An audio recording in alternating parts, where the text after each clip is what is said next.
Israéliens cachent désormais à peine leur volonté de se retirer de ces négociations pour une raison simple, c'est qu'ils affirment avoir le dessus sur le mouvement islamiste et qu'ils pourront obtenir la libération de ces otages par une victoire militaire et non pas par la négociation. Ce matin, eh bien, dans la presse israélienne, on parle beaucoup de Sinwar, le chef du Hamas, qui, dit-on, serait victime d'une pneumonie et qui surtout subirait des pressions de plus en plus fortes des autres pays arabes, y compris du Qatar, pour qu'il accepte une paix, en tout cas un cessez-le-feu avec Israël et une libération des otages.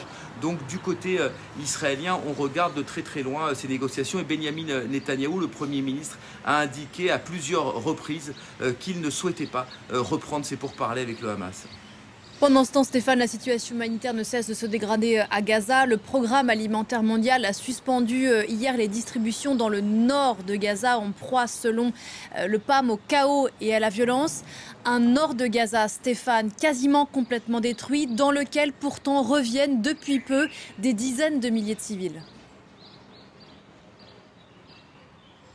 Oui, absolument. C'est ce que montrent ce matin les images diffusées par la télévision qatarite Al Jazeera, où on voit des milliers, voire des dizaines de milliers de civils palestiniens qui remontent vers la bande, le nord de la bande de Gaza, mais effectivement dans un chaos indescriptible. Le nord de la bande de Gaza est largement détruit par ces combats. On s'en souvient au début de l'opération militaire après le 7 octobre. Ces foules donc évoluent dans des ruines. On voit beaucoup de Palestiniens avec sur l'épaule un sac de farine ou essayant de prendre d'assaut des camions qui passent par là. On a effectivement une très nette sensation de chaos dans le nord de la bande de Gaza, où il faut le préciser, il y a encore des combats sporadiques entre l'armée israélienne et le Hamas, puisqu'un soldat israélien est mort hier dans ces combats.